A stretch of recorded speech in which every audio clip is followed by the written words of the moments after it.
जी मैं इस वक्त मौजूद हूँ सिटी डस्का में। इलेक्शन हुए आज पूरा साल हो गया है और आने वाली गवर्नमेंट इत्तेहादी गवर्नमेंट है और जानते हैं डस्का शहर के लोगों से क्या लगता है कि ये जो गवर्नमेंट है मुल्क को आगे लेके जा रही है या नहीं। जी जो पहले साल हुआ है, जो अभी ये साल गुजरा है, इस साल में जो हमने देखा है बेहतरी आई है, तो आइंदा इंशाल्लाह और भी बेहतरी आएगी अल्हम्दुलिल्लाह। हमें पता है कि ये मुल्क को पटरी पे ले आए हैं और आपको पता है इन्वेस्टर भी आ रहे हैं और अल्हम्दुलिल्लाह मेन बात यह है कि जो मार्केट के अंदर हमें हमारी परचेजिंग होती थी, वो परचेजिंग के हवाले से हम लोग कहते हैं कि भाई हमारी चीज़ों के रेट नहीं उस तरह बढ़ रहे जिस तरह पहले बढ़ रहे थे।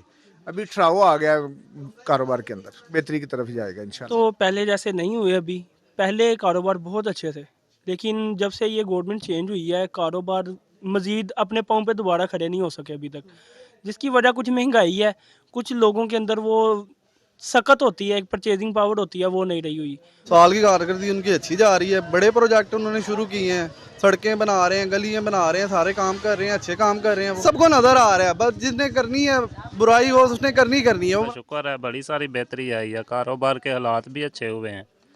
ठीक है, ये तो वैसे कोई अल्लाह ताला की तरफ से थोड़ा सा कारोबार में कोई थोड़ा सा ना मंदे हालात चल रहे हैं, लेकिन अल्लाह का शुक्र है जब से नून लीग की हुकूमत आई है ना, अल्लाह का शुक्र है बहुत बेहतरी आई। जी नाज़रीन, तो डस्का शहर के अवाम का कहना आपने सुना। डस्का शहर के लोगों की मिली जुली सोच है। कुछ लोगों का कहना ये है कि मुल्क जहाँ पे था वहीं पे है और कुछ लोगों का कहना ये है, ज़्यादातर लोगों का कहना ये है कि मुल्क बेहतरी की तरफ जा रहा है। किरण चौधरी, वश न्यूज़, डस्का।